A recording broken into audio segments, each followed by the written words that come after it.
మీకు ఇన్ని ప్రభుత్వ ఉద్యోగాలు ఎందుకు అవసరం? ఇదే పనిని ప్రైవేట్ రంగంలో చాలా తక్కువ ధరకి మరింత సమర్థవంతంగా చేయవచ్చు. మీరు చేయాల్సిందల్లా ప్రైవేట్ రంగాన్ని నియంత్రించడం అంటే రెగ్యులేట్ చేయడం, అంటే రూల్స్ పాటించినట్టు చేయడం. వాళ్ళకి హెల్దీ కాంపిటీషన్ ఉండాలి, మొనోపాలి లేకుండా చేయాలి.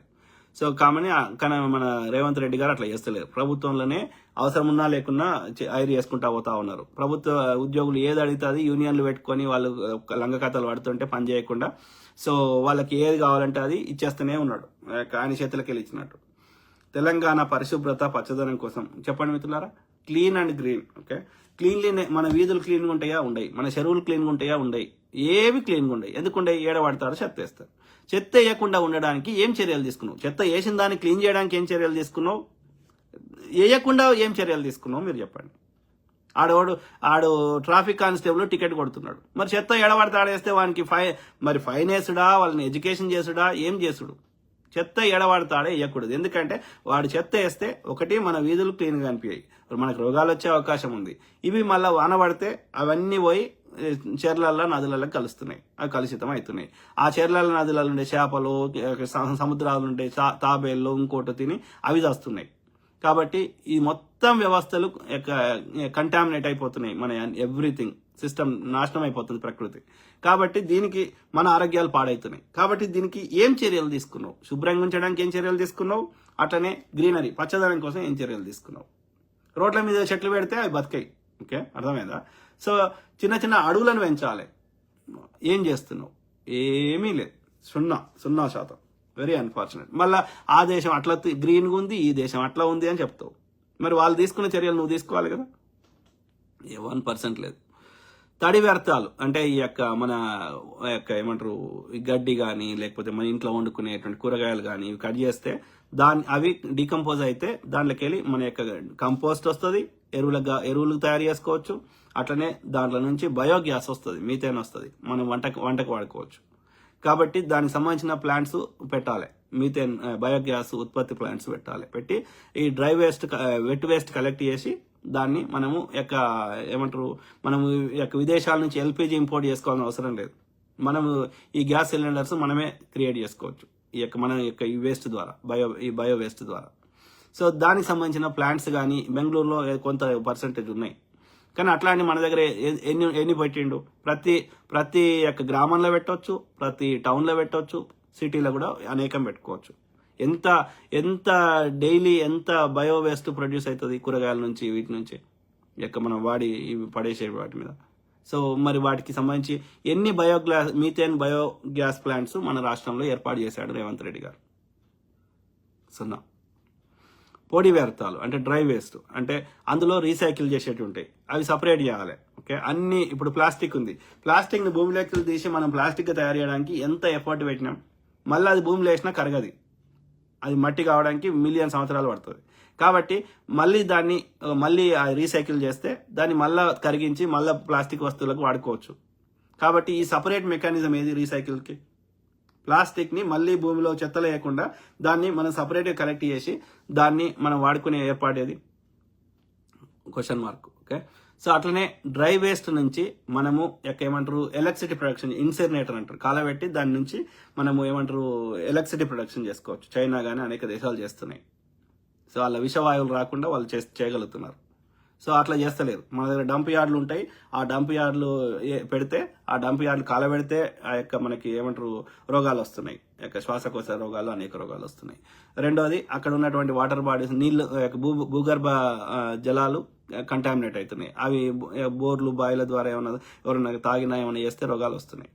కాబట్టి ఈ ఏమంటారు డంప్ యార్డ్స్ లేకుండా ఇన్సినరేటర్లు పెట్టి, ఓకే, ఇప్పుడు సింగపూర్ చేస్తున్నది. సో ఇన్సినరేటర్ పెట్టి దాని డ్రై వేస్ట్ నుంచి ఎలక్ట్రిసిటీ ప్రొడక్షన్ చేయడానికి నువ్వేం చర్యలు తీసుకున్నావు? ఇవి కదా కావాల్సింది. ఇవి చేయాలంటే వీటికి పైసలు కావాలి. ఏవి నీ దగ్గర లేవు, అప్పులు పుట్టాయి, ఉన్న పైసలన్నీ జీతాలకి ఈ ఉచిత పథకాలే పోతున్నాయి. ఇక నా దేశం అభివృద్ధి కావాలని కోరుకుంటున్నావు, అవుతుందని అంటున్నావు. చర్యలు ఏవి సార్? ప్లీజ్ ఆలోచించండి మిత్రులారా. నగరాలు, పట్టణాలు, గ్రామాల వంటి నివాస ప్రాంతాల్లో భూగర్భ కేబుల్ వ్యవస్థ, ఇంతకుముందు చెప్పిన కదా, అండర్ గ్రౌండ్ డ్రైనేజ్ సిస్టమ్, అట్లనే ఇప్పుడు కరెంటు తీగలు తగిలి చచ్చిపోయారు ఇవి ఉండొద్దు. ఊరవతల ఉంటాయి, అది ఎందుకంటే అక్కడ మొత్తం మనం వేయలేం కదా, మొత్తం రాష్ట్రం అంతా వేయలేం కదా ఊరవతల అంత పెద్ద పైపులు అవన్నీ, కానీ విత్ ఇన్ ద సిటీలో వేసుకోవచ్చు. సో కాబట్టి మేజర్ అభివృద్ధి చెందిన దేశాల్లో నీకు వైర్లు కనిపించాయి, కరెంటు తీగలు కానీ ఇంకో ఈ ఇంటర్నెట్ తీగలు కానీ కనిపించాయి. ఎందుకు కనిపించాయి? సిటీలో ఊరవతలు కనిపిస్తాయి, సిటీలో కనిపించాయి. ఎందుకు కనిపించాయి? ఎందుకంటే ఆ యొక్క మనకి డే టు డే ఇబ్బంది కావద్దని, అన్నిటికీ తలగవద్దు, లేకపోతే షాక్ రావద్దు, లేకపోతే ఈ వాహనాలకు ఇబ్బంది కావద్దు, అందుకని అండర్ గ్రౌండ్ అవి కూడా అండర్ గ్రౌండ్లో పెడతారు, భూమిలో పెడతారు. So under ground cable system ఏర్పాటు చేయడానికి నువ్వేం చర్యలు తీసుకున్నావు? మరి నువ్వు అభివృద్ధి దేశం చేయాలనుకుంటున్నావు కదా, ఇవన్నీ చేయాలి. సీఎం గారు మీకే చెప్తున్నా. మురుగునీటి పారుదల, అదే ఇంతకు చెప్పిన అండర్ గ్రౌండ్ డ్రైనేజ్ సిస్టమ్, అట్లనే ఇండస్ట్రియల్ వేస్ట్, ఈ వీటికి కూడా అండర్ గ్రౌండ్ ఇది ఏర్పాటు చేయాలి. మన గాలి ఏది ఎయిర్ పొల్యూషన్, సౌండ్ పొల్యూషన్. ఒకప్పుడు మనం నీళ్లు ఏడవాడితే ఆడ తాగేటోళ్ళం, అవునా కదా? చెర్ల కానీ ఆడ పొసలేరు పారే ఆ యొక్క పారే నీళ్ళల్లో కానీ ఇప్పుడు తాగే పరిస్థితి ఉన్నదా? ఎందుకు లేదు? మనకే కాదు, వేరే జీవులకు కూడా, పక్షులు కూడా, అవి కూడా ఇబ్బంది పడుతున్నాయి తాగితే. ఎందుకని? కంటామినేట్ అయిపోయినాయి. కంటామినేట్ చేసినాం మనం. ఎట్లా చేసినాం? ఇండస్ట్రియల్ వేస్ట్లు, లేకపోతే ఆరు బయట మలమూత్రాలు, లేకపోతే ఏడబడతాడు వస్తువులు వేసుడు, ఇవన్నిటి వల్ల కంటామినేట్ అయిపోయింది వాటర్. ఇవాళ ఆ వాటర్ని ఫిల్టర్ చేసుకొని తాగకపోతే మనం బతకలేని పరిస్థితి వచ్చింది. ఇవాళ ఎయిర్ని కూడా అట్లనే పొల్యూట్ చేస్తున్నాం. ఇవాళ రేపు పొద్దున ఎయిర్ని కూడా మళ్ళా ఒక వాటర్ బాటిల్ పట్టుకొని పోయి ఇవాళ తాగుతున్నట్టుగా ఏదైనా ఒక డబ్బాల ఒక సంచి లాంటి దానిలో గాలి నింపుకొని ముక్కుకు ఒకటి పైప్ పెట్టుకొని పీల్చుకునే పరిస్థితి తెచ్చుకుందామా? సో ఇట్లా కావద్దు అంటే ఏం చర్యలు తీసుకుంటున్నావు? క్లీన్లీనెస్కి కానీ, గ్రీనరీకి కానీ, ఈ యొక్క వాహనాల నుంచి వచ్చేటువంటి వాటికి కానీ పోవడానికి ఏం చర్యలు తీసుకుంటున్నావు? చైనా చేస్తుంది, ఇంకోటి చేస్తుంది, మనం ఎందుకు చేస్తలేం? ఓకే, ఆలోచించుకోవాలి. ఇది గాలి కాలుష్యం, ధ్వని శబ్ద కాలుష్యం. ఓకే, ఈ శబ్దాలు అయితే రణగొన, అది అవసరం ఉన్నా లేకున్నా నొక్కుడే నొక్కుడు ఎందుకో ఏందో నాకు అర్థమే సైజ్ అవ్వదు. ఓకే, ఎలక్ట్రిక్ వేస్తే కొంతవరకు నయం అవుతుంది కావచ్చు, అది సౌండ్ కూడా తక్కువ వస్తాయి కదా. ప్లస్ ప్రజలు అవసరం లేకపోతే కొట్టుడే, అది హాంక్ చేస్తూనే ఉంటారు. చాలా దేశాల్లో కార్లు అన్ని నడుపుతుంటారు, రూల్స్ పాటిస్తారు, ఊకే హాంక్ చేయరు. సో ఆ కల్చర్ను మార్చాలి. అవసరం ఉన్నా లేకున్నా హాంక్ చేయడం అది కరెక్ట్ కాదు. అది ప్రజల ఆలోచన విధానాన్ని మార్చాలి. అట్లనే ట్రైన్ సిస్టమ్ ఇంప్రూవ్ చేస్తే చాలా వరకు సమస్యలకు చాలా పరిష్కారాలు దొరుకుతాయి. ఎందుకంటే అది ఎలక్ట్రిసిటీ మీద పోతుంది, ఈ హాంకింగ్ బోంకింగ్ ఉండదు. పబ్లిక్ ట్రాన్స్పోర్టేషన్ని మంచిగా ఇంప్రూవ్ చేసుకోవాలి.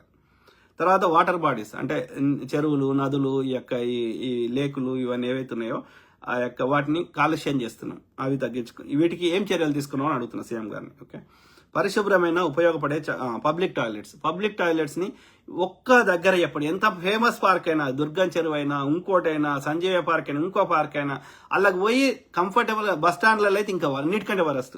ఆడికి పోలేం మనం. ఇక పైసలు ఇచ్చినా కానీ, పైసలు ఇచ్చి కూడా పబ్లిక్ టాయిలెట్ మనం వాడుకోలేని పరిస్థితి. ఎందుకు ఈ దౌర్భాగ్య పరిస్థితి? ప్లీజ్ ఆలోచించండి. దీనికి ఏం చర్యలు తీసుకుంటే బాగుంటుందో ఆలోచించండి.